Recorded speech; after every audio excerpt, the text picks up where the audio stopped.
dedication. I don't remember how many times this matter was ever adjourned because the councils were not there.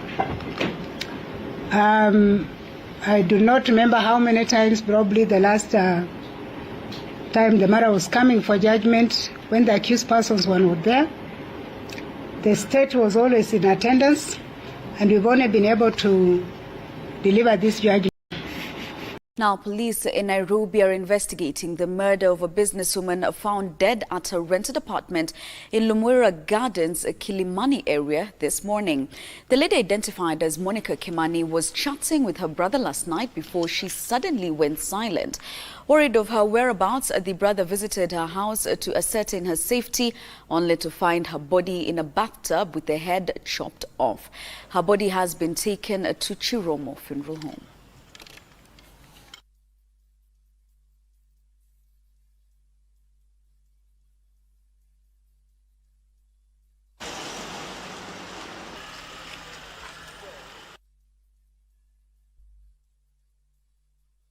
Monica came yesterday in the evening at around, we spoke at around 6:21 p.m.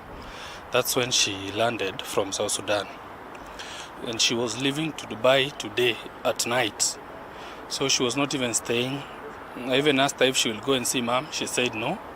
After she comes back, we'll go and see her. So she just came back yesterday at 6:21. We spoke. She told me she's in Taxify. And then we never spoke again. I texted her at night. She didn't reply. I don't know why, because I was feeling if there is any debt my daughter has, I could pay everything so that she may live, because she is so promising. She has done a lot of things. She has really helping us as a family, uniting us together, and so we are so much down, and we don't understand why the killers they did this work. Now, police in Nairobi.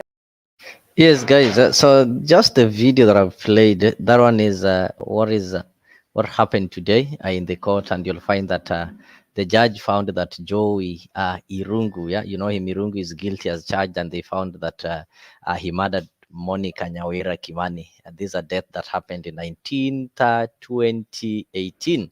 And this is some of, let me just take you through some of the judgments on Jowi, what the magistrate, what the judge said that made them convinced that Jowi is the one who murdered Monica Kimani. Number one, he lied that he didn't know Monica. So court found out that Jowi lied that he did not know Monica. Yet I think after the evidence that was given, they came to realize that this guy knew Monica. Number two, the ID that was used to access her home was stolen from the same place where Jowi and Jacky lived 2 days before the murder. Listen to that. Then number three, the clothes including a blood-stained shirt and a maroon cap were identified by 5 separate witnesses. Different witnesses identified and said that these are the clothes that have been said here.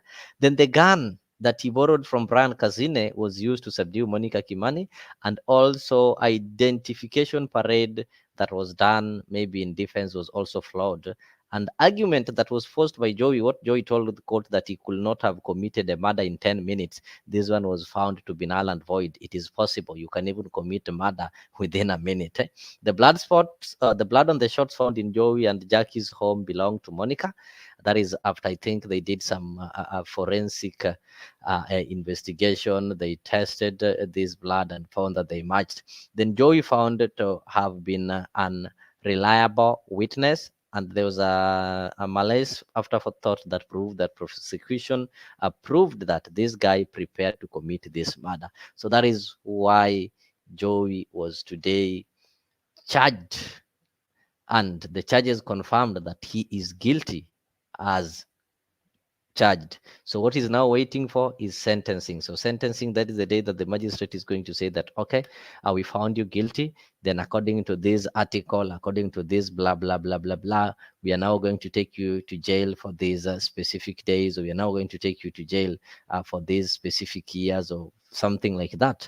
But when it came to Jacky Maribe, the court had to say that she is innocent, and she's innocent of the murder of Monica Kimani, and there's no evidence connecting her to the murder of Monica Kimani, despite the fact that she lied, she gave some false information, she tried to hide Jowi. So that one did not connect her to murdering or to killing Monica Kimani. So they said that according to the evidence that have been given, none of them is connecting Jacky Maribe to the murder of Monica Kimani. And that is why she's now free.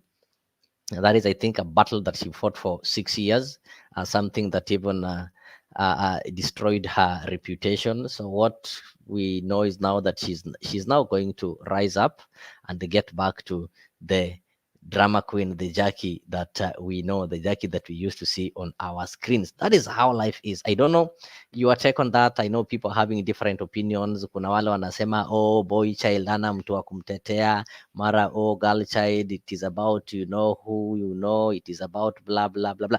Such stories are there. So I don't know your story, I don't know your feeling, but that is the news that is making headlines. And I know everybody has got something to say about it. Everybody has got some opinion, and at least somebody is also having some lessons. There's some lessons that you can draw there. I've seen people saying that, okay, the lesson that you can draw from Jacky Maribe and their relationship or their friendship with Dennis Itumbi is that when you have that loyal friend, you need to die for them. You need to protect them to the last minute, and that is what happened today. We saw Dennis Itumbi was there just to protect this specific lady, and that is what friends are for.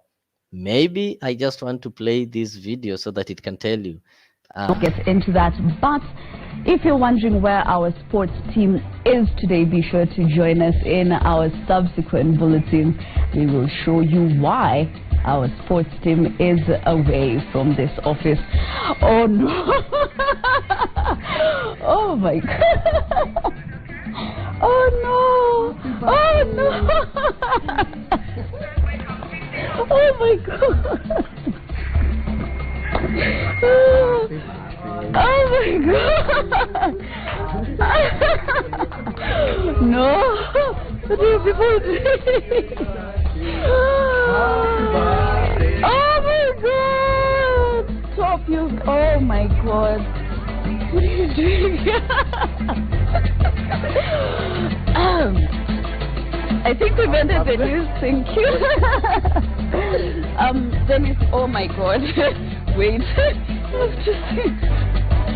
Oh my God! Wow. I think we end Citizen Live at 1. On that, thank you so much for making time for us. Alex Murungi, I see, oh my God, I'm even shaking. Thank you for making time for us. And arraigned on the order of the Director of Public Prosecution Nurdin Haji, Jacky Maribe and Joseph Irungu took to the dock Tuesday morning.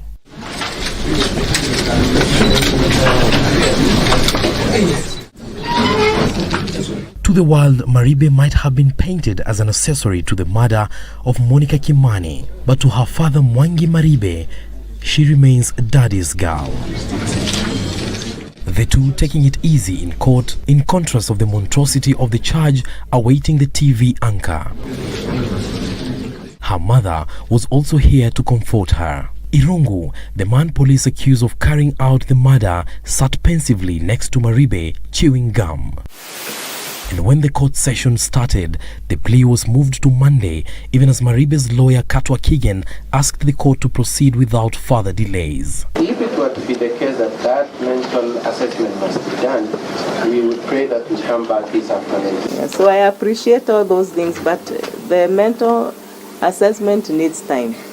I think by Monday that's good enough. Due to the gravity of the offense, mental assessment is a mandatory requirement before murder suspects can plead to the charge. Maribe was taken to Langata Women's Prison, while Irungu is now being held at the Industrial Area Remand Prison. Presiding Judge Lady Justice Jessie Lesit ordered that Irungu be taken to hospital after his lawyer Cliff Ombeta claimed that he had been denied treatment when he was being held at the Muthaiga police station. Mr. Keme, you have a new client. and I want you to take him to hospital. The two were arraigned on recommendations of DPP Nurdin Haji. Haji said he had independently reviewed the evidence on record and found reason to warrant murder charges. The charge catching many by surprise, as police had earlier indicated that she would be charged as an accessory to the murder. Maribe has been in custody since September 30th. Monica Kimani was found dead in her apartment in Kilimani area of Nairobi on the 20th of September. Her throat had been slit and her body dumped in a bathtub just hours after she returned from Juba, South Sudan. Hassan Mugambi, Citizen TV. Arraigned on the order. Oh yes, ladies and gentlemen, I think you've watched that, and most of you followed this story throughout the day. The story of Jacky Maribe and Jowi. These are guys who are co-accused for the murder of Kimani Nyawira. But today was the judgment day, and the court found out that Jacky Maribe is innocent, yani yeye ni mweupe kama pamba, but Jowi was found to be responsible, and he pleaded guilty for killing the lady. So what do you learn from this story? I know people are having different views. People are having different views on what happened, though the law has taken its course. You know, when it go to the court, it is not the stories that people say here, but you have to connect. If you go, you take somebody to court for having committed a crime, you have to connect the events. You have to connect that person with the crime that he committed. So failing to do that, then means that the person is going to be declared innocent. And that is what happened, because all the witnesses that the prosecutor presented before the court failed to convince the court that Jacky Maribe was directly involved in the killing of Monica Kimani. Though it has taken time, it has taken over 6 years, because this is a case that used to be taken to court. It get deferred each and every time they would defer this case. But finally, justice has been done. Justice had been done to the family of the deceased, that is the family of of Kimani, and justice has also been done to Jacky Maribe, who felt that she was falsely accused, and the allegations that were leveled against her were all false, and maybe somebody just wanted to fix her in this case. So even as Kenyans are asking, what was the motive of killing Kimani? Some are also asking, why would somebody fix Jacky Maribe? And some are also saying that, okay, you see, Joey, because he's a boy child, did not have somebody to stand for him. But one good thing, or one good lesson that I even noted, is that in this life, you need to have some friends that can stand by you. Maribe had some good friends. One of them is Dennis Itumbi. Dennis Itumbi have really stood with her, and you could even see the kind of happiness that he showed when Jacky was declared innocent, when Jacky finally got her freedom. There's a friend who stood with her, irrespective of what people were saying, irrespective of the accusations that were leveled against her. He still believed that she was innocent, did everything possible, and now she is finally free. So wewe sijui if you have such kind of friends. I know some of you are having friends mwenye hata saa hii akisikia tu umeshikwa na kanjo, then you give them a call. That will be the end of your communication. Atazima simu, atakublock, atakuignore. They are not those friends who will follow and try to help or try to stand with you until you are done with the case. So that is one of the lessons that I learned from that story. The issue, it's who do you know in this kind of thing. It also works despite your innocence. Kama hakuna mtu unajua, then sometimes you'll find that there are people who are rotting in jail because they were falsely accused. So welcome to today's show. Welcome to Afrique 24 Hour. If you are joining for the first time, I know if you're watching from Tembei TV, you're watching from a different channel, I would just tell you that kindly you ensure that you get to YouTube and look for Afrique 24 Hour. Then subscribe, and also invite your friends to subscribe so that you can be able to follow up on this kind of show each and every day. So there's a lot that we're going to discuss. There's a lot. Nimwazo too. We've just started. So I've just started by updating you on some of the current issues, some of the things that are taking place in the country. And that one was one of the stories that hit the headline. Another story that I know we are going to look at, a story that I know most of you are so interested in, is the story of Henry Kosgei. Sorry, not Henry Kosgei, but Henry Rotich. You know, the former CS Henry Rotich was yesterday appointed as one of the advisors. There's a financial advisor in them, and I think under the Treasury. But today, news reaching us is that he turned down that position. He turned down that position because if there's news that was reported by Star, is that the former Treasury Cabinet Secretary Henry Rotich has turned down a job offer that President William Ruto made to him, because the president had appointed Rotich, that is yesterday, as the senior advisor on fiscal affairs and budget policy. The appointment was made in a letter from the head of the public service. I know the head of the public service is Felix Kosgei.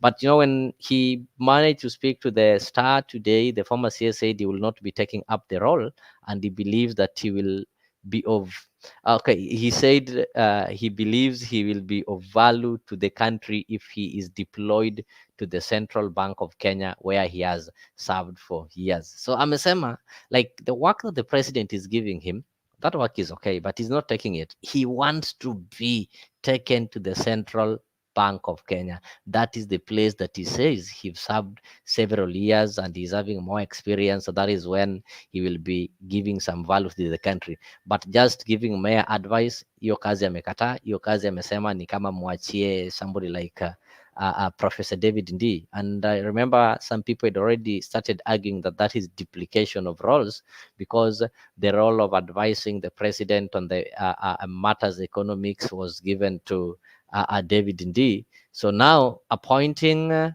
Rotich on the same position was like, you are going to create some conflict, or you are going to duplicate work. And he wisely said that, okay, look, I'm not going to take this position. Why? Simply because I can serve better at the central bank than serving here. And some people are also looking at it in this angle, that it might be that Rotich have not refused to take the offer, but it might be that the president have told him not to take the offer after getting some advice, or after getting some information that, you see, the role you're giving this man, this role you've already given it to David Ndii. So giving it to Rotich is like, you are going to duplicate these roles, and duplicating these roles, you are going to subject yourself to ridicule from Kenyans. You know, Kenyans are normally wise in such kind of matters.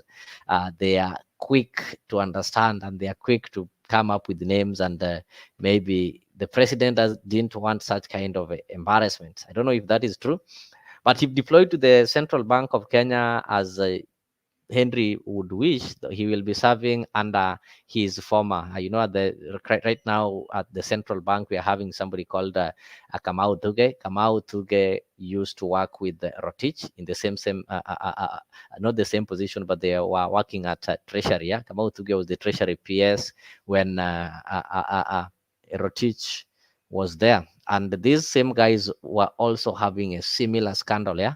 That scandal of Aror and Kimwarer. They are the people who are suspected to have led, who have had their hand in mismanaging the funds that were meant for the construction of Aror and Kimwarer. They are working under the same ministry. So if you take Rotich today at the Central Bank of Kenya, then it means he's going to work under the person who was his junior. Yeah, I don't know how funny that one can be, because Rotich, we know practically or maybe professionally served as the head of the microeconomics at the Treasury before Uhuru Kenyatta appointed him as the Cabinet Secretary of Finance in the year 2013. And this position, he got relieved with the same Uhuru Kenyatta in January 2020 during the handshake. And these are some of the things that makes them be bitter with Uhuru Kenyatta. Imagine you've been at the Treasury, You are just the finance minister from 2013, umekula the first 5 years, then the next 5 years they give you. Then all of a sudden, when Kenyatta fell out with the Ruto, Mr. Kenyatta fell out with Mr. Ruto, he decided to leave him. These are people that he thought were pro-Ruto. These are people that he thought were not going to drive his agenda. Then he replaced him with Ukuru Yatani, who took over until when Ruto became the president and named somebody called Njuguna Ndung'u as the Treasury CS in 2022. So the first thing that happened, things happen in this country that are so funny, but they are so predictable. You can always predict what is taking place, and you can always say what is going to take place.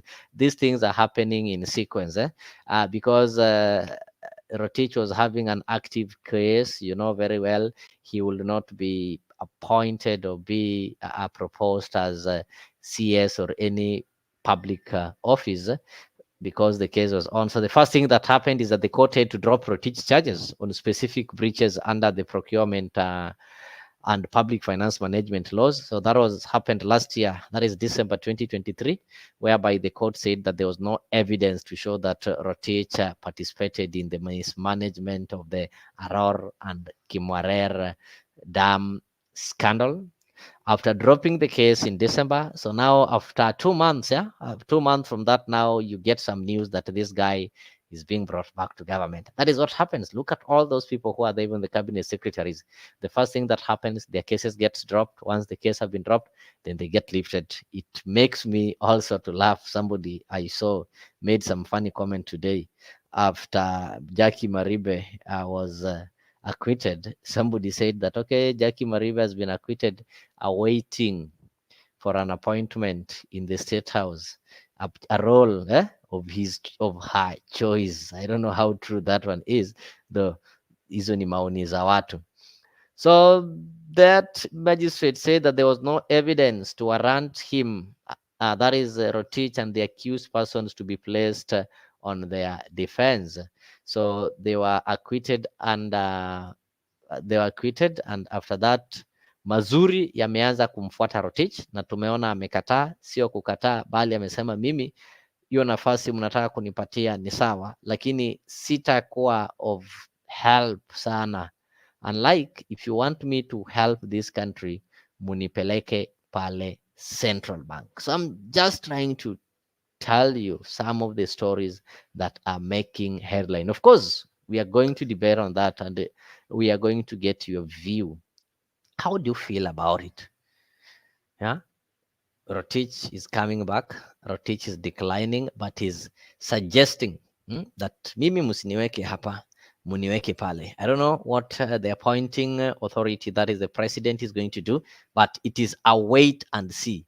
We are waiting to see what the president is going to do about that, if he will indeed do as Rotich wishes, to place him in the place of his choice. Kando na hayo, I'll also have to take you to Kirinyaga. When people were dying in Embakasi, when people were dying in Embakasi because of fire, baptism by fire, there are some people who are also dying somewhere in Kirinyaga because of Jowi. It's called alcohol, fombe. We know very well after the elections, the deputy president have been jokingly saying that kazi yenye alipewa ni kazi ya breakfast.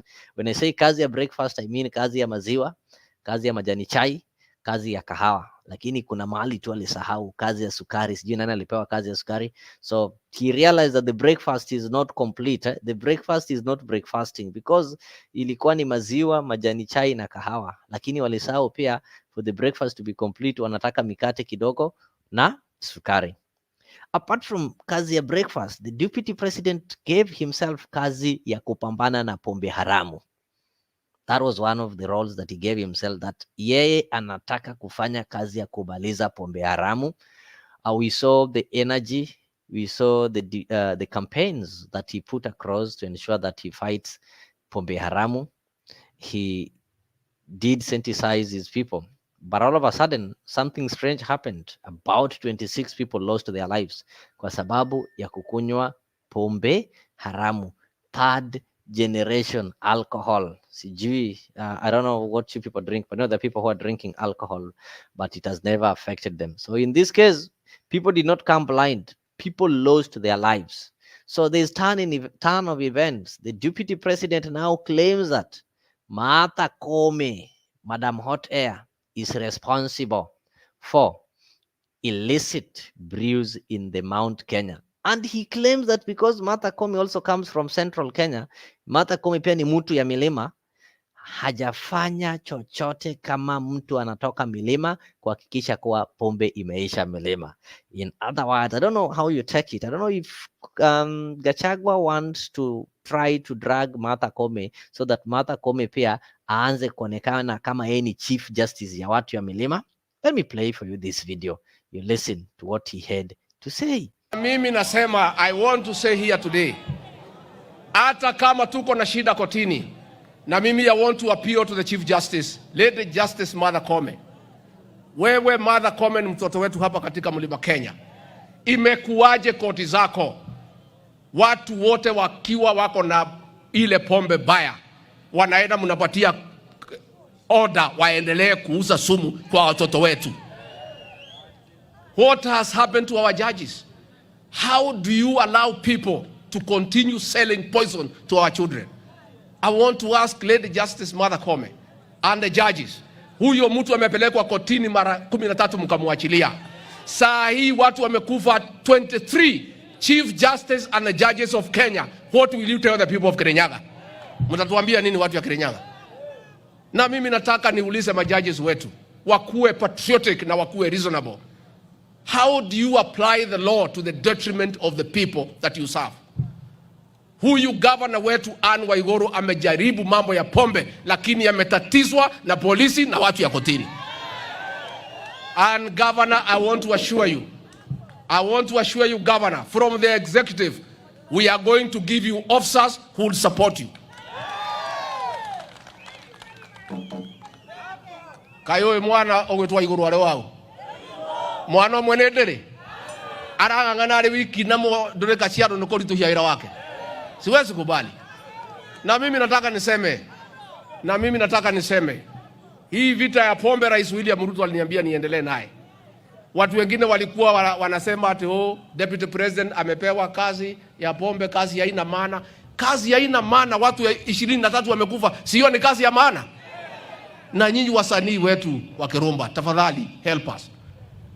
I am telling you, and I want to speak when I'm in Kirinyaga. Had President William Ruto and I not made a conscious decision to fight illicit brews in this region, in another 10 years, the entire of our population in this region will have been wiped out. Na hatuwezi wachilia watu wetu waumie.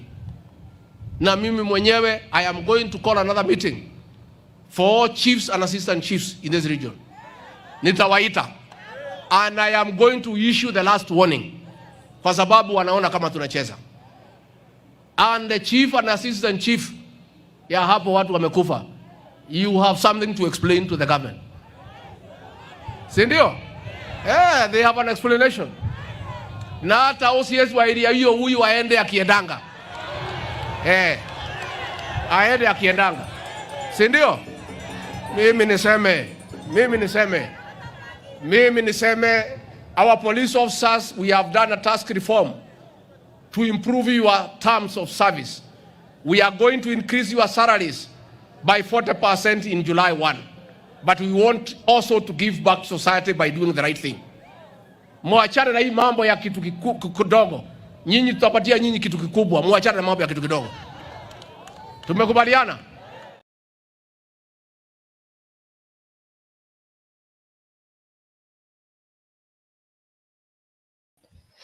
Oh, guys, sorry for that. I think by just that, OCS amepoteza kazi. Just imagine, by just that, the OCS amepoteza kazi. And the deputy president has said it.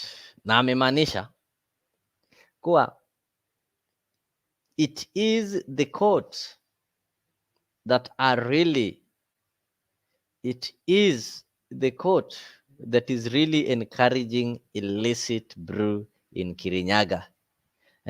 Governor Anne Waiguru anajaribu kupigana na hii mambo lakini koti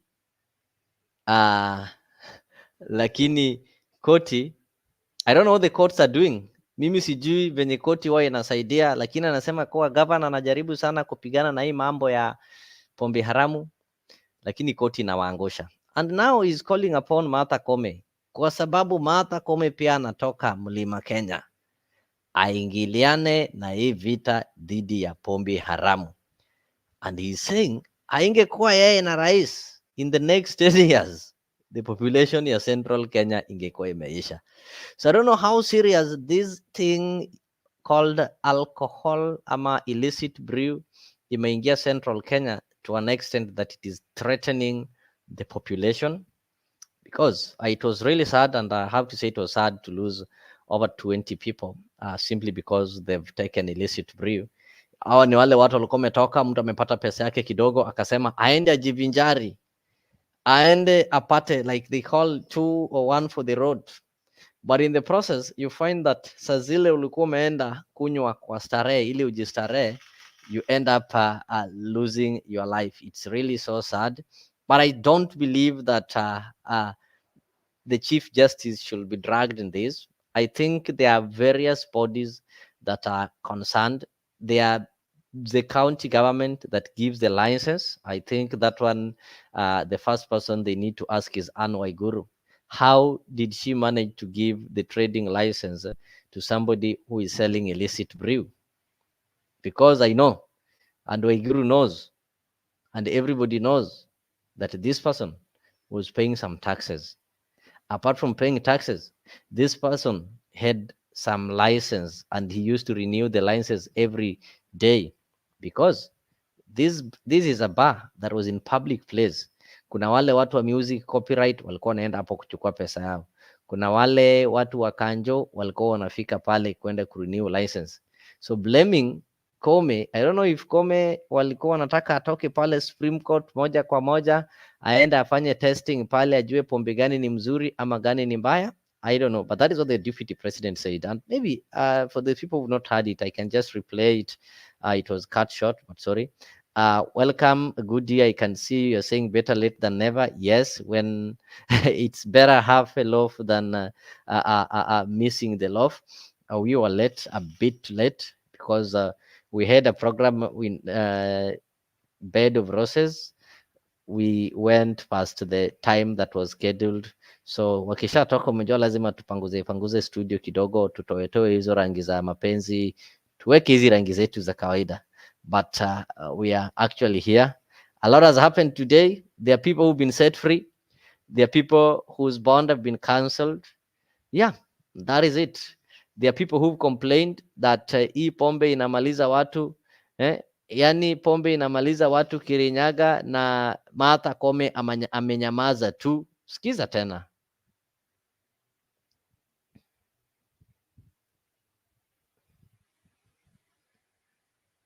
Mimi nasema, I want to say here today, hata kama tuko na shida kotini, na mimi I want to appeal to the Chief Justice, Lady Justice Martha Koome. Wewe Martha Koome ni mtoto wetu hapa katika Mlima Kenya. Imekuwaje koti zako watu wote wakiwa wako na ile pombe baya wanaenda mnapatia order waendelee kuuza sumu kwa watoto wetu? What has happened to our judges? How do you allow people to continue selling poison to our children? I want to ask Lady Justice Martha Koome and the judges, huyo mtu amepelekwa kotini mara 13 mkamwachilia. Saa hii watu wamekufa 23 Chief Justice and the judges of Kenya. What will you tell the people of Kirinyaga? Mtatuambia nini watu wa Kirinyaga?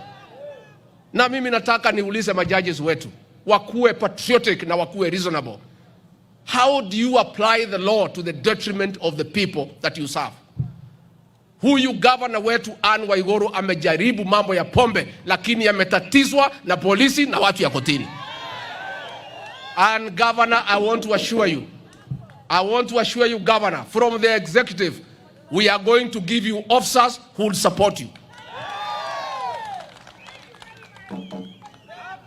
Kayo mwana ogwetwa Iguru wale wao. Mwana mwenedere. Arangangana ari wiki namo ndoreka ciaro nuko rituhia ira wake. Siwezi kubali. Na mimi nataka niseme, hii vita ya pombe Rais William Ruto aliniambia niendelee naye. Watu wengine walikuwa wanasema ati Deputy President amepewa kazi ya pombe, kazi haina maana. Kazi haina maana, watu 23 wamekufa, sio ni kazi ya maana? Na nyinyi wasanii wetu wa Kirumba, tafadhali help us. I am telling you, and I want to speak when I'm in Kirinyaga. Had President William Ruto and I not made a conscious decision to fight illicit brews in this region, in another 10 years, the entire of our population in this region will have been wiped out. Na hatuwezi wachilia watu wetu waumie. Na mimi mwenyewe, I am going to call another meeting for all chiefs and assistant chiefs in this region. Nitawaita. And I am going to issue the last warning. Kwa sababu wanaona kama tunacheza. And the chief and assistant chief, ya hapo watu wamekufa, you have something to explain to the government. Sindio? Yeah, they have an explanation. Na hata OCS wa area hiyo huyu aende akiendanga. Aende akiendanga. Sindio? Mimi niseme, our police officers, we have done a task reform to improve your terms of service. We are going to increase your salaries by 40% in July 1.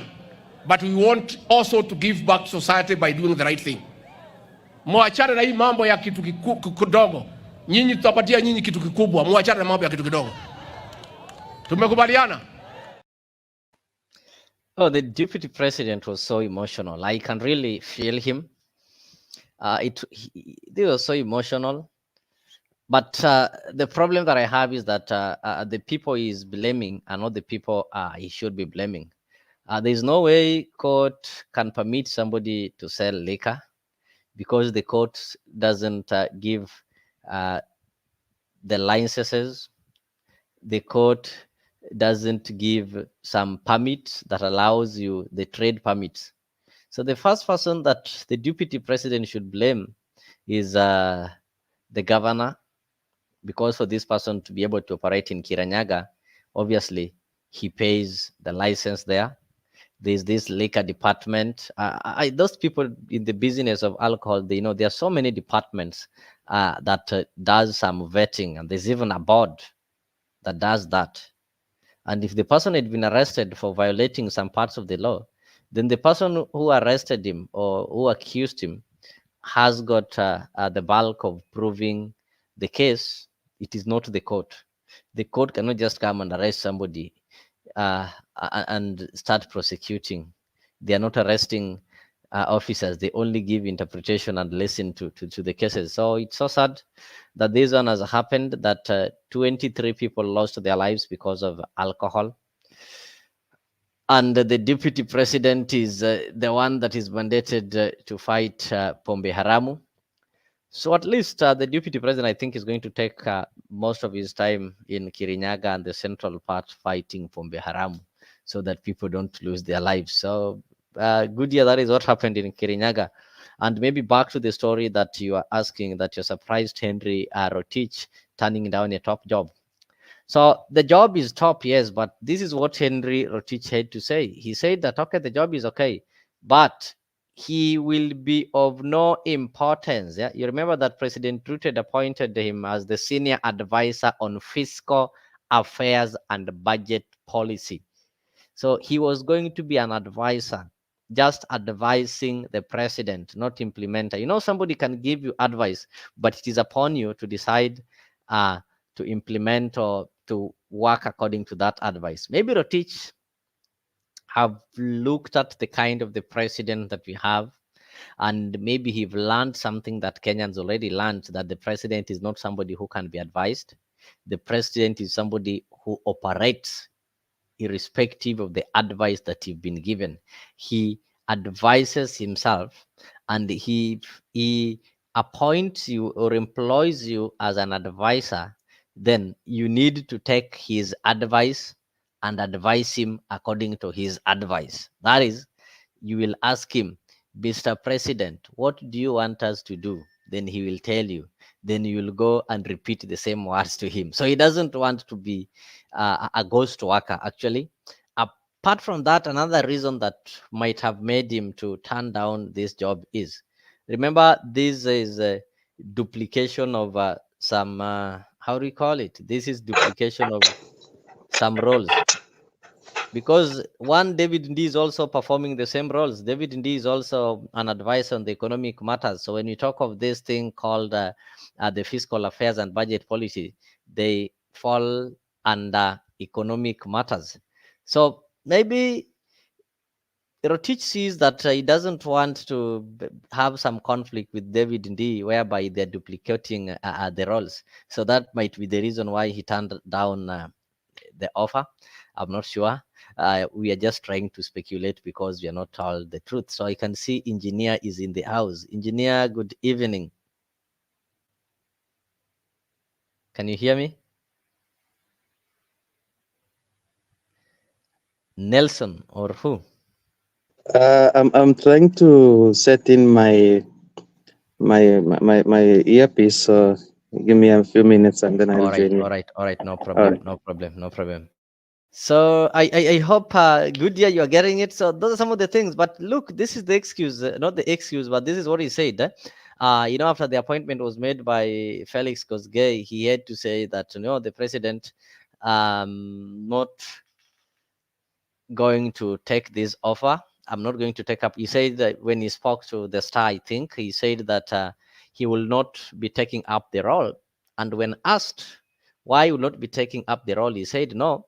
He believes that he will be of value to the country if he is deployed to the Central Bank of Kenya, where he has served for several years. So he decided to give himself some alternative roles. That, okay, you are giving me this role to be a advisor on fiscal and budgeting matters, but me, I feel if you take me to the Central Bank of Kenya, it will be better with me. So taking him to the Bank of Kenya simply means that he's going to work under Thuge. And remember, Thuge was his junior at the same position. Ramesu Yegon, karibu sana. I can see you. You're saying that he was paid by Azimio to turn down the job so that Ruto can look bad to the public. Azimio corrupted him. My goodness.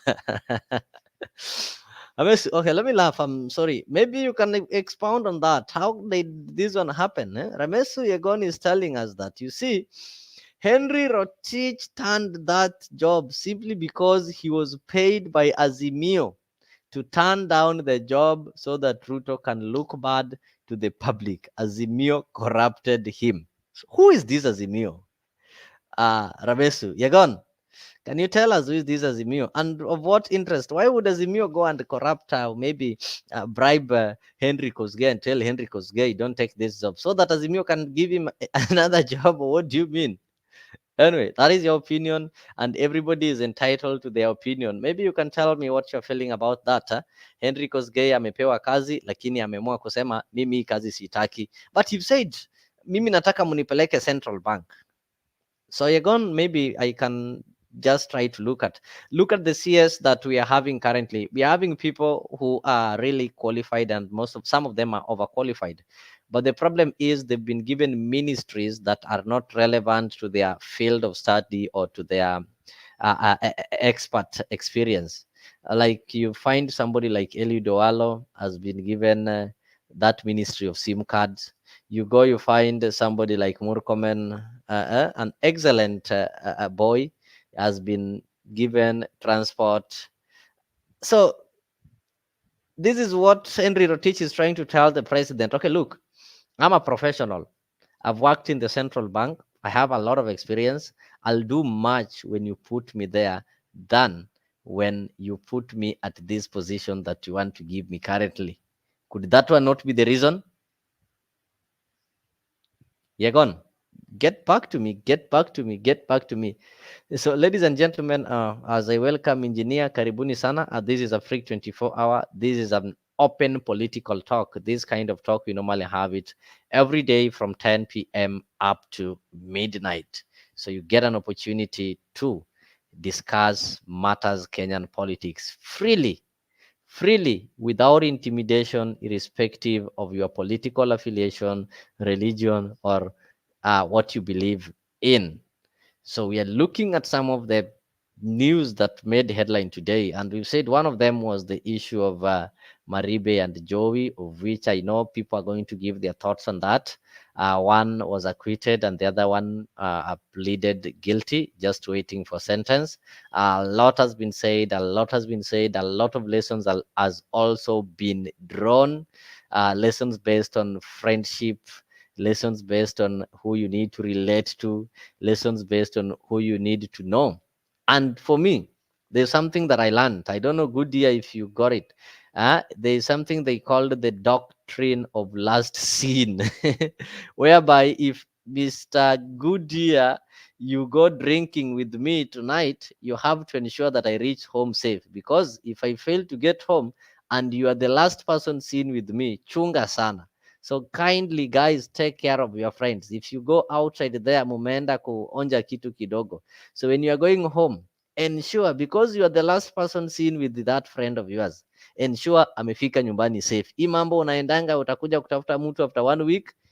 Today's judgment taught us that lesson. Mimi sahi nikitoka na wewe, nahakikisha umefika kwako and you are safe, and I ensure I'm not the last person seen with you. That is one thing that I learned. Apart from that, another story that we're looking at is this issue of Henry Rotich turning down the offer that he was given by the president, and instead he's proposing that apewe pale Central Bank. Karibu sana engineer, I hope you're now okay. Can you hear me?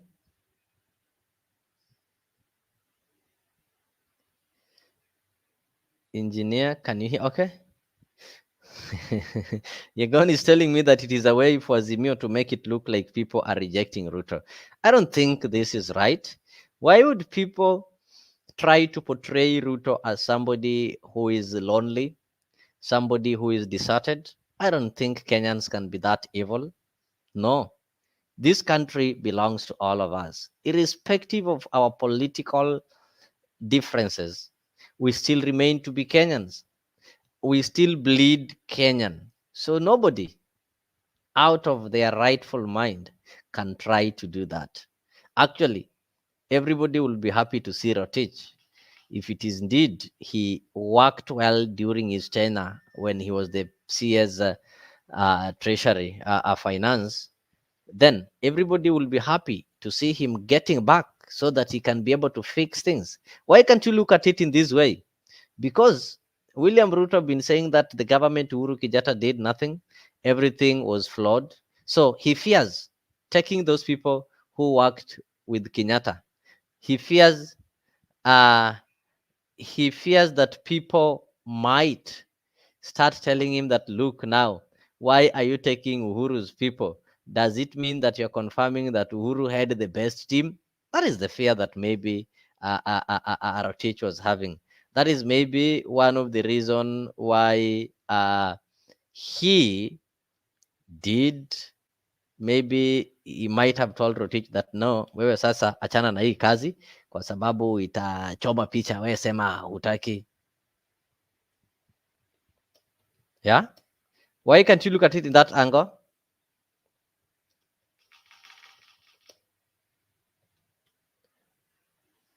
Kipyegon ameenda amepotea hana jibu. But anyway, everybody is entitled to their opinion. So ladies and gentlemen, if you so wish to participate in this debate, you can do so by joining me in the studio. I've just shared a link there. So just click on the link and the link will take you right to the studio. Apart from that, you can as well use the comment section. I have Kipyegon there. I can see Goodyear, and they're really interacting with me through the comment section. I will ensure that I read your comments. I'll ensure that all the comments that you put there reaches and I read them. So Yegon and those ones who are following, I hope when you came, I think I was showing this, so maybe let me just take you back.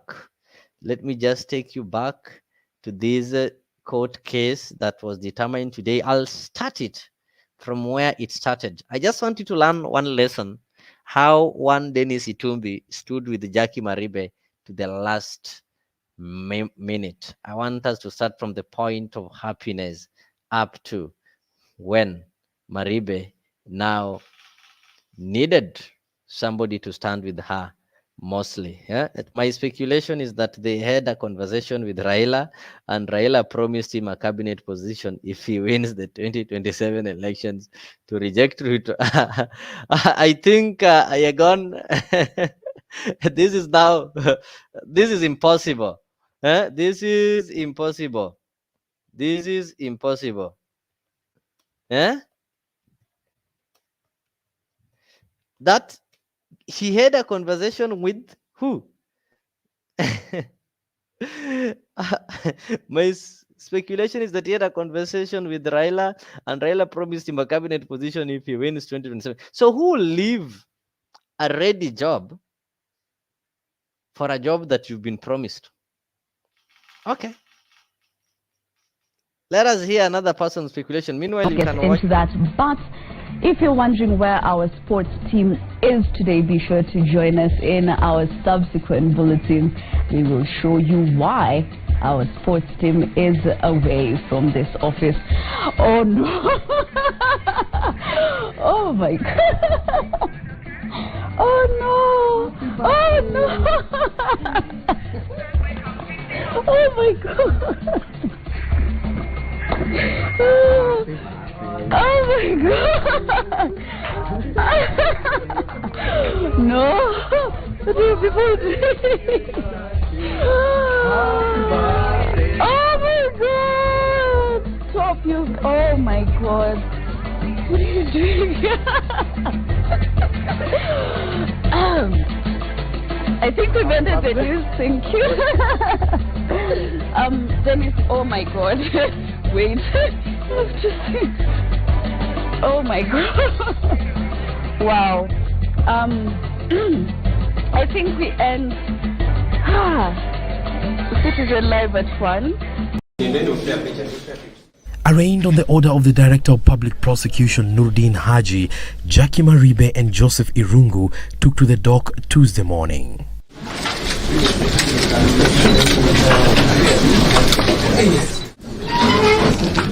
To the world, Maribe might have been painted as an accessory to the murder of Monica Kimani, but to her father Mwangi Maribe, she remains daddy's girl. The two taking it easy in court, in contrast of the monstrosity of the charge awaiting the TV anchor. Her mother was also here to comfort her. Irungu, the man police accused of carrying out the murder, sat pensively next to Maribe, chewing gum. And when the court session started, the plea was moved to Monday, even as Maribe's lawyer Katwa Kigen asked the court to proceed without further delays. If it were to be the case that that mental assessment must be done, we would pray that we come back this afternoon. Yeah, so I appreciate all those things, but the mental assessment needs time. I think by Monday that's good enough. Due to the gravity of the offense, mental assessment is a mandatory requirement before murder suspects can plead to the charge. Maribe was taken to Langata Women's Prison, while Irungu is now being held at the Industrial Area Remand Prison. Presiding Judge Lady Justice Jacky Maribe ordered that Irungu be taken to hospital after his lawyer Cliff Ombeta claimed that he had been denied treatment when he was being held at the Muthaiga police station. Mr. Keme, you have a new client, and I want you to take him to hospital.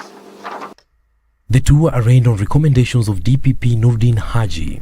Haji said he had independently reviewed the evidence on record and found reason to warrant murder charges.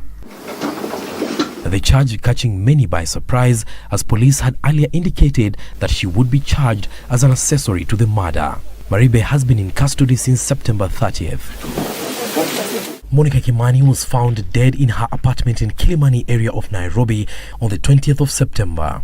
Her throat had been slit and her body dumped in a bathtub just hours after she returned from Juba, South Sudan. Hassan Mugambi, Citizen TV.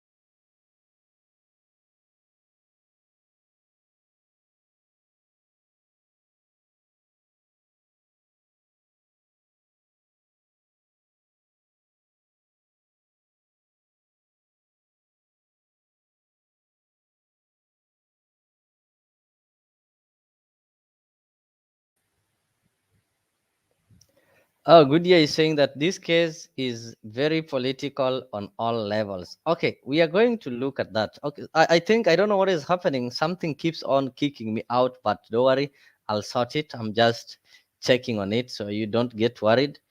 About the case, I've not yet finished giving you all those videos. There's this one that is it this one? All right.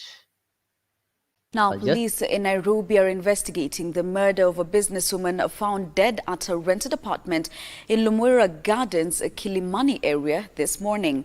The lady, identified as Monica Kimani, was chatting with her brother last night before she suddenly went silent. Worried of her whereabouts, the brother visited her house to ascertain her safety, only to find her body in a bathtub with the head chopped off. Her body has been taken to Chiromo Funeral Home.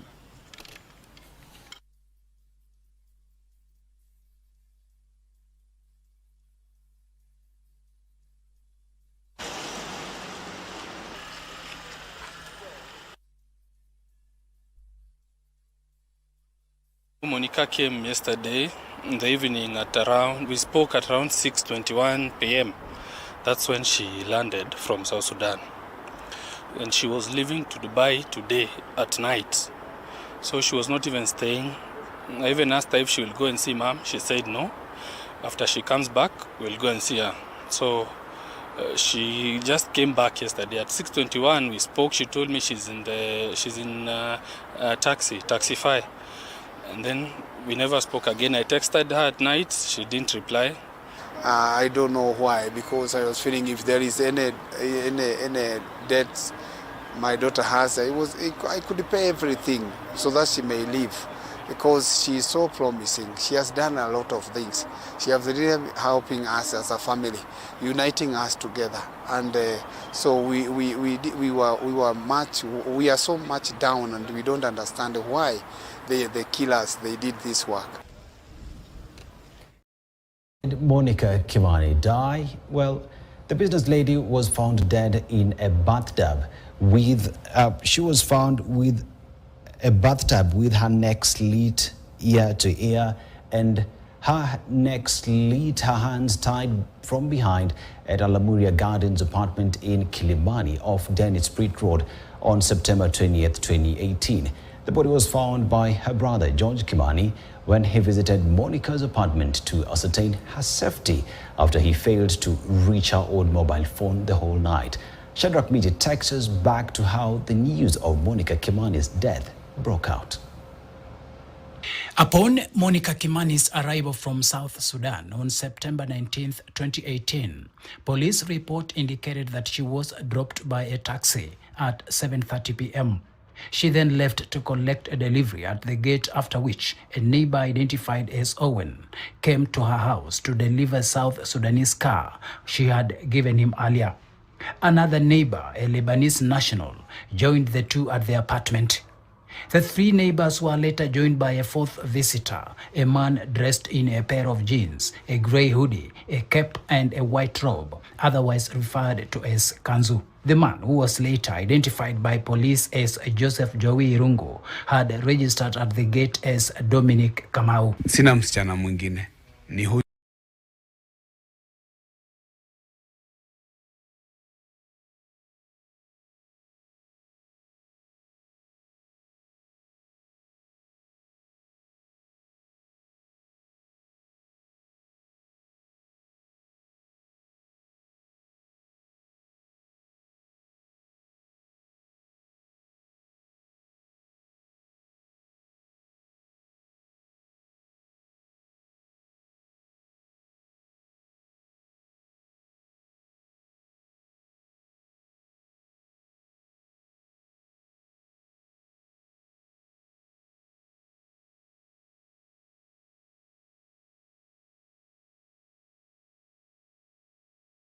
Thank you. He who sees. Thank you. I think you also need to change it to he who hears. You've heard that there was no voice. I'm trying to tell. Goodyear is saying that this case is political on all levels. I don't think that is true unless you convince me, because according to what I saw here, this was a normal criminal case, and the prosecutors managed to convince the court that indeed, can you confirm if there is sound? Is there sound? Oh, if you can hear me, then you just raise your hand. Just confirm if there is sound. Just confirm. Oh, good. Yes, thank you. So this is just a normal case. And the prosecutors managed to convince the court that indeed Joey is the one who's responsible for killing of Monica. But the same prosecutors failed to connect Maribe with the killing. And that is why the judge said that, okay, it is true. Maribe was wrongly, they didn't say that Maribe is innocent. Yes, Maribe would have pleaded guilty of other charges, but not killing. She wasn't responsible. She couldn't be connected to the killing of Monica. The charges that maybe they would have said things like lying, which is true, she would have pleaded guilty for lying, giving false information, trying to hide the suspect. You get it, such kind of things. But those charges were not before the court. So the court cannot be able to write or accuse you. The court will always listen to the case as it has been charged. So if you take somebody to court for having slapped you, the court maybe will find that this person did not slap you, but there's evidence that the person kicked you. So the court will not charge that person for kicking you because that one wasn't in the charge sheet. So I think the prosecutors, it might be deliberately or unknowingly, failed to charge Maribe with the right charge. But all in all, she's now free. I think she's now going to start her life afresh. But there's one thing that I also learned from this case: friendship. If you followed keenly this story, there's one Dennis Itumbi who worked with Maribe at Royal Media. He really stood with her. He kept on saying how she was innocent. He followed up the case up to the last minute. Those are the kind of friends that people need in their life. So despite all things, those are the kind of friends. Number two, look at Joey. Boy child. Somebody told me that boy child. Just some few hours we were having a show here. I was following a show in this channel called Bed of Roses, and people were really discussing about the Valentine. And I heard most people are saying that in this Valentine, there are most people who are waiting to receive gifts. The other gender, the girl child. So I was like, who is now going to take care of the boy child? And I was told the only moment the boys can receive gift is when they are going to multiply those gifts. For example, for a boy, you'll only receive a watch. You might receive a belt or a wallet. But when you receive a wallet, you are expected to multiply and give something that is multiple times what you received. So the state of the boy child: boys, hatuna watu wakututetea. We don't have shoulders to lean on. Those are some of the stories that I learned. So I don't think that the charges there were political, because this is what the magistrate found on the murder of Monica Nyawira Kimani that happened on September 2018. He said that in the evidence that was provided, they found out that Jowi, that is Irungu, lied that he did not know Monica. That was the first thing that they found out. Apart from that, they also found out that the ID that was used to access Monica's home was stolen from the same place where Joey and his girlfriend, by then Jacky Maribe, lived 2 days before the murder. His clothes, that is Joey's clothes, including the blood-stained shirt and the maroon cape, were identified by 5 different or separate witnesses. They identified that iko fear near Joey. na hii short, hii kofia maroon. Then Jowi was the last person seen with Monica by 2 witnesses, one who did not testify, but one testified. And that one, I think, is what brought what I heard the judge say, called the doctrine of last seen. And that is why I'm warning fellow men and ladies and women that if you have friends and you're hanging out, pengine you've gone for a mugidi or ohangla, or osiepe inda or anything, ensure that when you get home, try to call your friends and ensure that they are safe, because you never know. If something happens, the doctrine of the last scene will apply. That's happened to Otajua. You need to be your brother's keeper. So I think Irungu Jowie, he was the last person seen with Monica when Monica was alive. Then the next day, Monica hayuko. You have to answer. You have to tell us what happened. Then the gun that Jowi borrowed from Bran Kasaine is the same gun that was used to subdue Monica Kimani. And the argument that Jowi placed in court that, you see, I could not have committed murder within 10 minutes, that one was thrown out. It was null and void. And they told him, look, young man, even a minute is enough to commit murder. Back to you on the comment section. Ramesh Yagan is saying that one cannot readily discern the innocent from the guilty. The ambiguity persists as it's conceivable that she was merely adept at obscuring their actions. So considering the current state of investigative proficiency within Kenya police force, which often relies more on circumstantial testimony than empirical evidence, any conclusions drawn are more within the realm of conjecture. That is true. It also depends with the kind of investigation that was done and how the police did the investigation. But also, it also depends with the defense. How did you defend yourself? I think the burden lies on the accused to prove to the court that all those things that the prosecutor is trying to connect him with cannot be connected to the murder. But if the accused failed to do that, what happens? The judge will have to make the judgment, and the judgment had been made. So maybe if he will appeal, well and good. And if he will not appeal, we will say, okay, legally justice has been done. And in this case, I saw 2 parties celebrating. I saw Jacky Maribe had to celebrate because she finally got her freedom.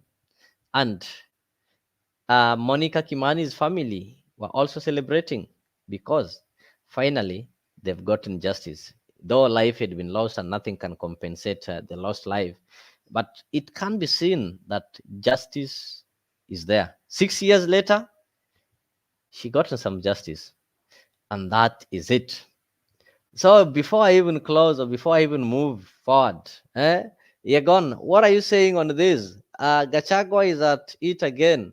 Gachagua is blaming the Chief Justice for the rise of illicit brew in Kirinyaga, and he's saying that since Chief Justice comes from Mlima Kenya, he should be on the forefront fighting illegal liquor. What do you say on this?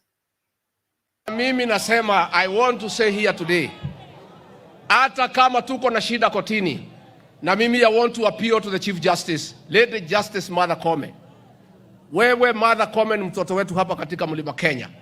Imekuwaje koti zako watu wote wakiwa wako na ile pombe baya, wanaenda mnapatia order waendelee kuuza sumu kwa watoto wetu? What has happened to our judges? How do you allow people to continue selling poison to our children? I want to ask Lady Justice Martha Koome and the judges, huyo mtu amepelekwa kotini mara 13 mkamwachilia. Saa hii watu wamekufa 23 Chief Justice and the judges of Kenya. What will you tell the people of Kirinyaga? Mtatuambia nini watu wa Kirinyaga? Na mimi nataka niulize majudges wetu, wakuwe patriotic na wakuwe reasonable. How do you apply the law to the detriment of the people that you serve? Huyu gavana wetu Anne Waiguru amejaribu mambo ya pombe, lakini yametatizwa na polisi na watu ya kotini. And governor, I want to assure you, governor, from the executive, we are going to give you officers who will support you. Kayo mwana ogwetwa iguru are wao. Mwana mwene ndere. Arang'ang'ana ari wiki namo ndoreka ciaro nuko rituhia ira wake. Siwezi kubali. Na mimi nataka niseme. Hii vita ya pombe Rais William Ruto aliniambia niendelee naye. Watu wengine walikuwa wanasema ati Deputy President amepewa kazi ya pombe, kazi haina maana. Kazi haina maana, watu 23 wamekufa. Sio ni kazi ya maana? Na nyinyi wasanii wetu wa Kirumba, tafadhali help us. I am telling you, and I want to speak when I'm in Kirinyaga. Had President William Ruto and I not made a conscious decision to fight illicit brews in this region, in another 10 years, the entire of our population in this region will have been wiped out. Na hatuwezi wachilia watu wetu waumie. Na mimi mwenyewe, I am going to call another meeting for all chiefs and assistant chiefs in this region. Nitawaita. And I am going to issue the last warning. Kwa sababu wanaona kama tunacheza. And the chief and assistant chief, ya hapo watu wamekufa, you have something to explain to the government. Sindio? Yeah, they have an explanation. Na hata OCS wa area hiyo huyu aende akiendanga. Aende akiendanga.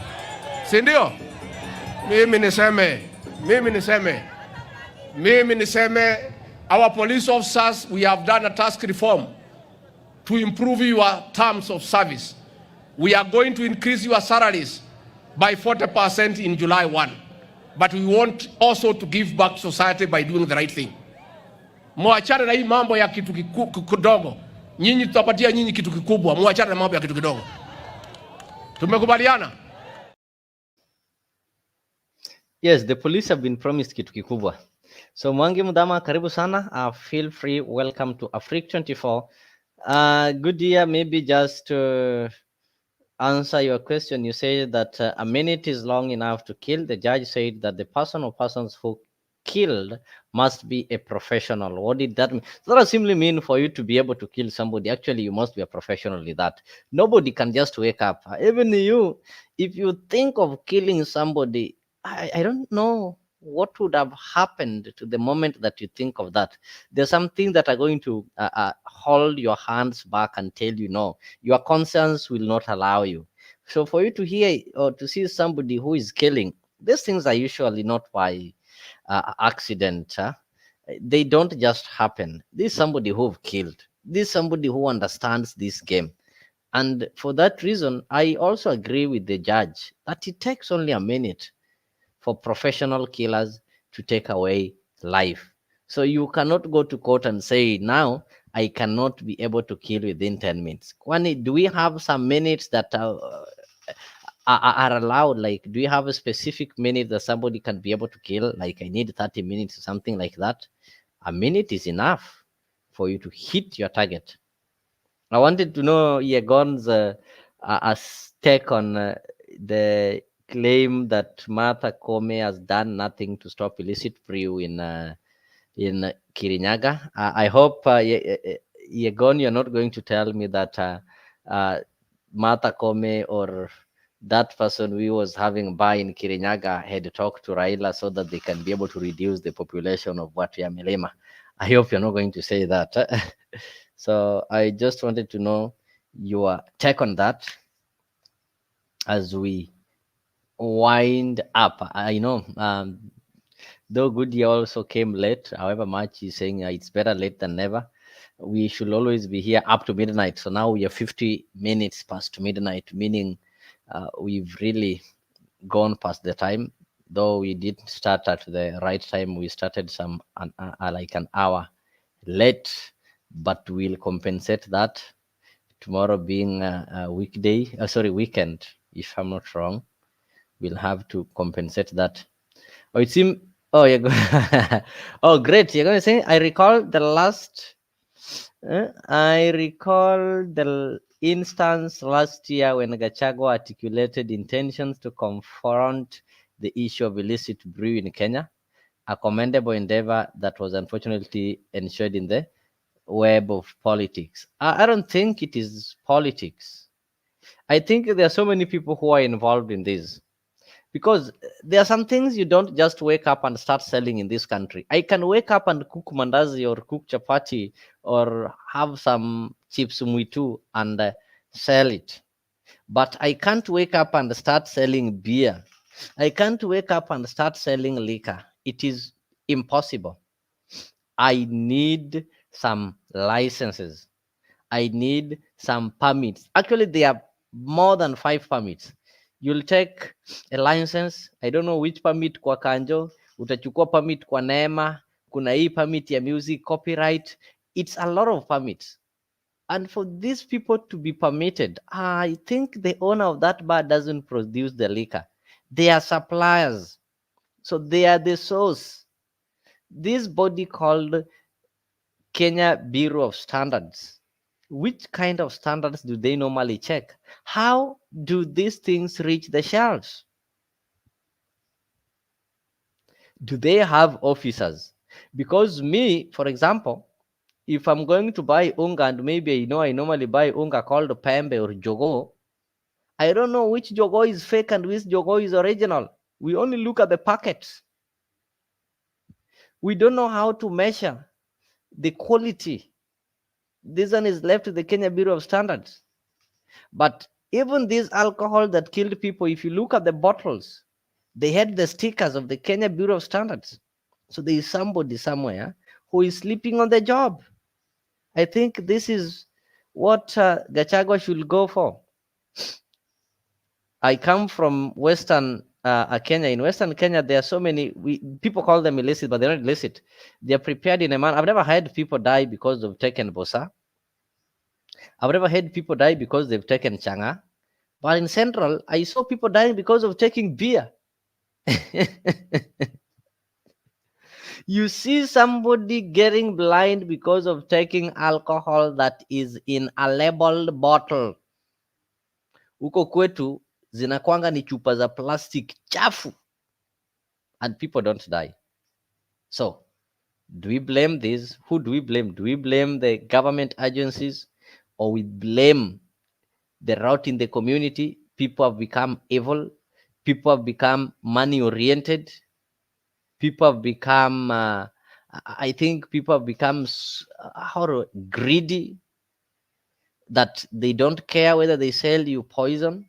I think in that case, the community have just lost the moral values because I have my bar. I need this customer today. It is not a one-time sale. I'm not a hawker who will meet you on the road and sell you alcohol and you're not going to meet me the next day. I know very well that Yegon will drink today, Yegon will come tomorrow and the day after tomorrow. Why do I give them poison? Are they intentionally killing businesses? Because I believe this person did not just want to operate this bar on a single day and close and go home. He wanted this thing to be sustainable. He wanted to have this bar as long as he lives. So we need to get back to the community, back to our societies, and get our morals. We need to regain our lost morals. We need to have humanity. We need to think of others. We need to know that this thing that I'm selling to people to consume, is it safe? Can I also consume it? And that is why I like those people who prepare mtura. Irrespective of the kind of meat they use, they normally prepare something that they know is not harmful. Because number one, as they sell, they normally eat. Ukienda wakikata, akikukatia lazima akate kidogo anakola. So it tells you if this thing is bad, hata hao itawaumiza. And that is why those people eat mtura, hata ukiwaambia mtura iko kwa, how do you call it? Ni nyama ya panya, ni nyama ya nini? They'll not care because as long as the seller is taking the same thing, they know it is safe. The same way to people who sell, is it mugoka or mira? I always see all of them are using it. Lakini hawa wenye wanauza tu pombe na wakunywi, chungana now. Mwangi, I've been away quite for some time. I had some red eyes, but now they're okay. You can see they're turning white. But I'm back, and the show is on. We'll be having one in the morning and one in the afternoon. Already we had one from 8 today. We were having one, but that one is called Bed of Roses. It wasn't that political. And this political show, we are having one like tomorrow. We are having a county edition. So we will start earlier. Mburu was there. We did a show with him, and I think people have just gone to sleep. We had one from 8 p.m. today. Right now, it is 1 a.m. We ought to have closed this one an hour ago, but because I started it late, I didn't want to do that. But Mburu was there and everybody was there. We just decided they could not stay that long. So karibu sana, feel home. Wewe pia usipotee sana, tupatane kesho asubuhi kuanzia saa 1, alafu na kesho jioni pia kuanzia saa 11. Mzalendo was also there. Alex, I saw him on the comment section when we were doing the Bed of Roses. So maybe most of them thought that after we've done the Bed of Roses, people are going to sleep. But there's that political feeling that cannot allow you sleep before upate nini before upige siasa kidogo. So you're going to say due to financial constraints and their possessions, they may have to resort to a more cost-effective method of production. True. I agree with you. You're gone 100%. Just call it greediness. Don't use some friendly words like financial constraints. Just call it greed. These people are naturally greedy.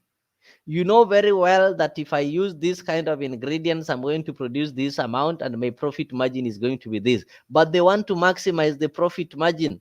So in that, they don't want to care about the human life. If they're using ethanol, your ethanol sata wataiongeza mara kadhaa, not taking care of people who are going to consume it. They're only caring for their pocket.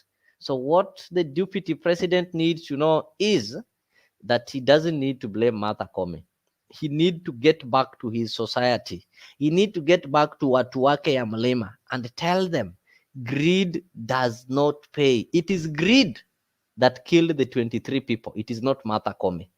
Somebody somewhere knew very well that he was mixing some dangerous chemicals that will lead to death. But because they cared of the profit they are going to make, waliacha. Engineer, how are you? I'm good. How are you? Sorry, I was disconnected. I'm back. Oh, sorry. Fine, thank you. Welcome back. It's glad you've managed to get back. Yes. Yeah. All right.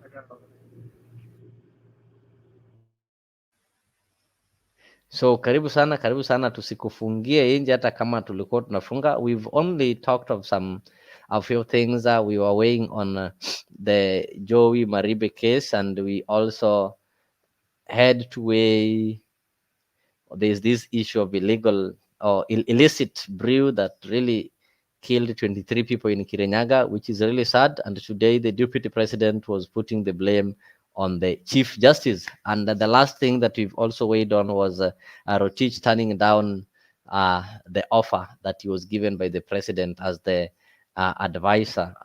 Yesterday he was appointed, he was given some role as a senior advisor on fiscal affairs and budget policy, something that he turned down. So we're just trying to weigh what are some of the reasons that would have made him to turn down such a prestigious position now that he is jobless. Let me start by addressing the Rotich issue of him turning down the offer that he received from the president. In economics, there's something we call a dead horse, and the government right now is a dead horse. So he knows very well, like, doesn't have funds to support itself. So if you go into a docket, and you end up being blamed. So for him, for me, I just say he made a good move to turn down the job offer.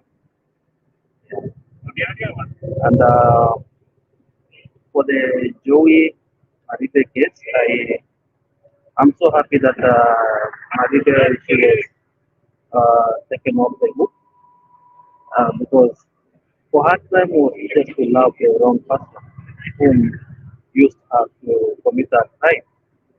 And I think it was a wise decision that the judge made. And I'm so happy that even if she has lost so much in life, at least now she has a chance to catch up and get where she will be. So yeah, that's what I can say for now. And actually for the illicit brew, most Kenyans they agree as you say, and I think that illicit brew will do more damage to the society than it's doing now if it's not going to be controlled. Because if you look at it, uh, there are some guys who import ethanol from Tanzania without proper documentation, without showing ports where they are going to use the ethanol to, and then it ends up in the market, in the liquor market. So it's something that the government needs to see and not point fingers, but to come up with policies and see how it can control the use of chemicals in making beer. Yeah, that's all I can say for now. Do you think that there is a better way in which this one can be addressed? Because what I heard today, the deputy president was blaming the court, and I think the court cannot be able to arrest. They are not arresting body, and the police are the ones that are responsible for doing this. But again, the police, our police, do they have the capacity to know that which brew is the genuine one and which one is fake one? Like, for example, nowadays we have a lot of counterfeits. If you go to a shop, you want to buy something, you can be buying something thinking that you're buying Tuzo, yet you're buying something else that has been packed in the original Tuzo package. So do we have the capacity to control this? Yes, there's capacity to control. If the government can come with policies like who is selling, if you are selling liquor, where are you getting your liquor from? Some of the businesses should be controlled, and I know most of the people will just pin me down by saying this, but let's go by the bigger picture. Most of the people will go for the counterfeit products than going to buy the original product. Yeah, if I'm a businessman and here there's a counterfeit product that goes for, let's say, 50 shillings, and there's an original product that goes for 80 shillings, I will opt to go for the 50 shilling counterfeit product, and maximize my profit. And actually, that's the situation in the Kenyan market right now. So what people do is they go and buy counterfeit products, and then from there they sell. Of the day, people die. It's not the first time that we are losing life through illegal liquor. So it should be a call up, a wake up call for the government and come up with policies. We have policies, but are we enforcing the policies? That is true. That is true. I think, Yegon, you've heard that. The problem is that people want to maximize profit. So we also need to work on our morals. People need just to be morally upright and realize that everybody's life matters, and you need to think of some of the people's welfare before you think of your pocket. I think that is enough for now, and I have to say thank you as I bid you goodbye and good night for the ones who are sleeping. Good morning for the ones who are waking up. Let us meet back in the next 5 hours. That is from 8 a.m. East African time. So if you missed this, we are going to have one of this kind tomorrow from 10 p.m. East African time. Thank you.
umefika, tangu Kenya iwe huru. Mwaka wa 60 umefika, tangu Kenya iwe huru. Haya sisi sote wananchi tushangilie. Eko jamhuri, eko jamhuri, sote eko jamhuri, Kenya yetu yaenda mbele. Eko jamhuri, sote eko jamhuri, eko jamhuri, Kenya yetu yaenda mbele. Twaenda mbio, Kenya yaenda mbele. Waelimu twaenda mbele, matibabu twaenda mbele, viwandani twaenda mbele, na mashambani twaenda mbele.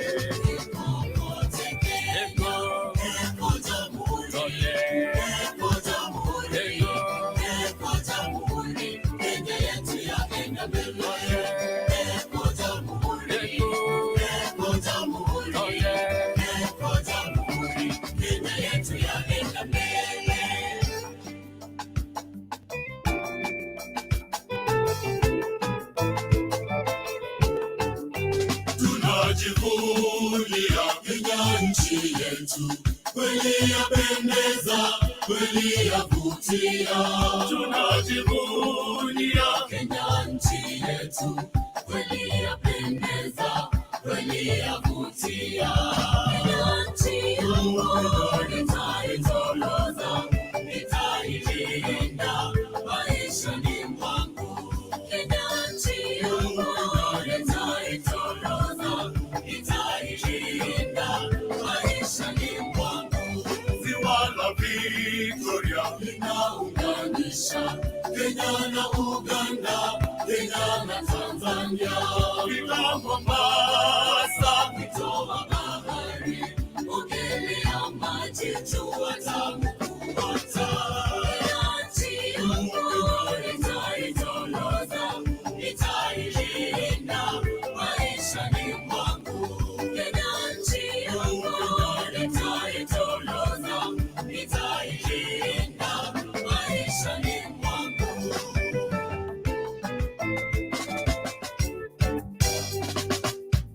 PPMC Production. Tushangilie Kenya, taifa letu tukufu, Kenya tunayoipenda, Kenya nchi tunayoipenda, Kenya nchi tunayoipenda. Twajivunia sana tukijiita wa Kenya, nchi yenye baraka, Kenya nchi yenye baraka, Kenya nchi yenye baraka. Kenya makao yetu ni nchi ya kupendeza, kamwe hatutaiacha, kamwe Kenya hatutaiacha, kamwe Kenya hatutaiacha. Wenzangu, Kenya kipenzi chetu, hatutaiacha milele daima. Kenya kipenzi chetu, hatutaiacha milele daima. Kenya kipenzi chetu, nchi yenye upendo, hatutaacha Kenya daima na milele.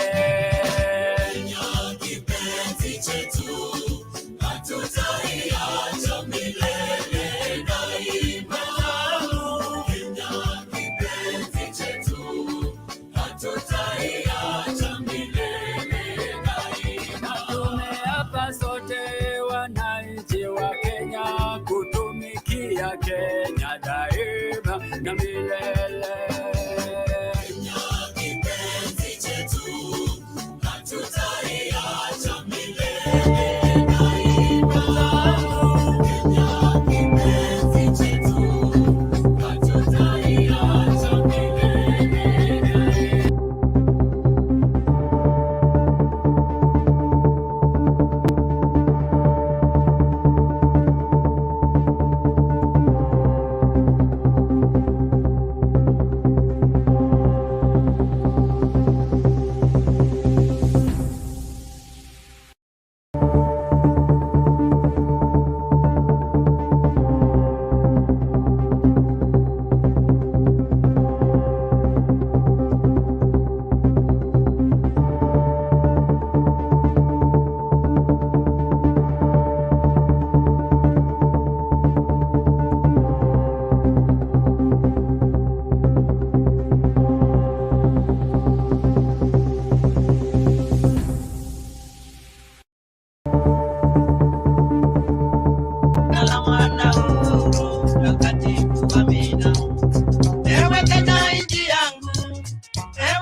tabu zangu shida zangu oh, ziangalie Kenya yangu.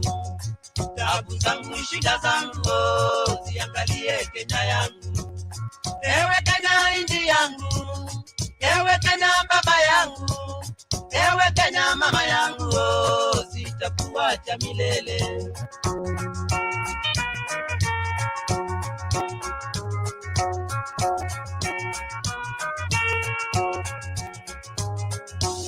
Matajiri masikini yo, sisi sote binadamu. Matajiri masikini yo, sisi sote binadamu. Tusahau majivuno na tuache kupayuka.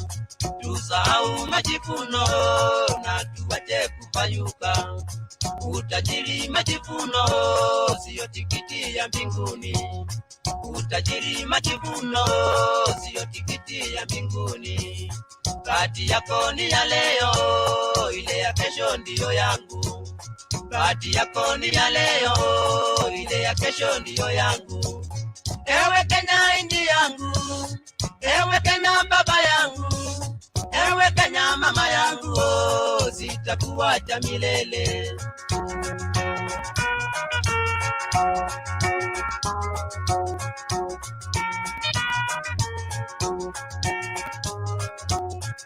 Mwarifu takujua, mwarifu takuona tu. Mwarifu takujua, mwarifu takuona tu. Kulani zako tazijua, lengo lako twalijua tu. Kulani zako twazijua, lengo lako twalijua tu. Wataka kunyamba Kenya we, utuharibiewa. Wataka kunyamba Kenya we, utuharibiewa.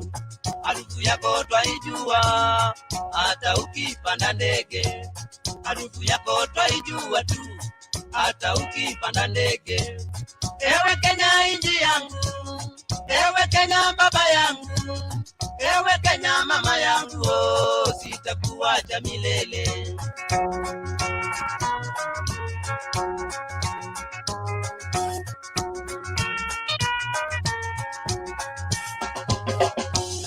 Kenya yangu usijali, ukitukanwa na jirani. Kenya yangu usijali, ukitukanwa na jirani. Yeye anaona wivu, kwa vile umeendelea. Yeye anaona wivu, kwa vile umeendelea. Anakuita nyang'au, amekuita mnyonyaji. Amekuita nyang'au, amekuita mnyonyaji. Naye yazidi kuporomoka, wacha yeye yaporomoke. Naye yazidi kuporomoka, wacha yeye yaporomoke. Ewe Kenya inji yangu, ewe Kenya baba yangu, ewe Kenya mama yangu oh, sitakuacha milele.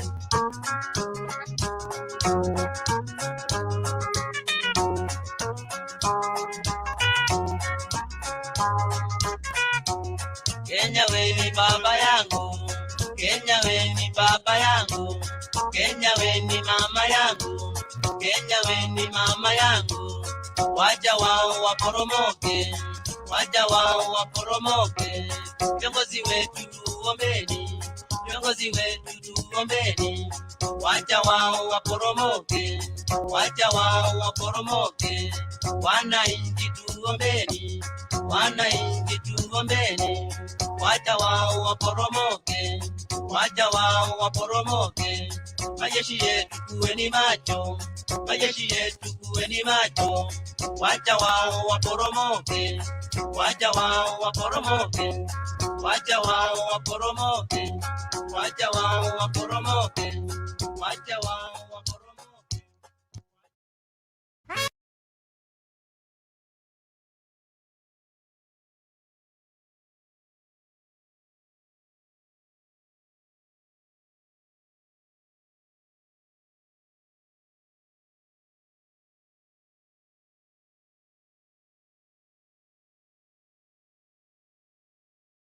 Kenya taifa letu, Kenya, Kenya, Kenya nchi yetu, Kenya, Kenya, Kenya taifa letu, Kenya, Kenya, Kenya nchi yetu. Kenya ni nchi nzuri kushinda zote, barani hata pwani kwa kutia kote, mashamba hata mbugani kunono kote, waweza kutumia pahali popote. Kenya, Kenya, Kenya taifa letu. Kenya, Kenya, Kenya nchi yetu. Kenya, Kenya, Kenya taifa letu. Kenya, Kenya, Kenya nchi yetu. Pori zetu za Kenya wanyama ni wengi, wageni huwaona na donge twapata, ni haki tuwalinde wasiharibiwe, ndiyo sehemu kubwa uchumi wa Kenya. Kenya, Kenya, Kenya taifa letu. Kenya, Kenya, Kenya nchi yetu. Kenya, Kenya, Kenya taifa letu. Kenya, Kenya, Kenya nchi yetu. Wako wapi wabeberu waone haya tuliyoyatimiza kwa miaka chache? Ni wao walisema hatuna akili, na huku watunyonya, afadhali kupe. Kenya, Kenya, Kenya taifa letu. Kenya, Kenya, Kenya nchi yetu. Kenya, Kenya, Kenya taifa letu. Kenya, Kenya, Kenya nchi yetu. Kenya, Kenya, Kenya taifa letu. Kenya, Kenya, Kenya nchi yetu.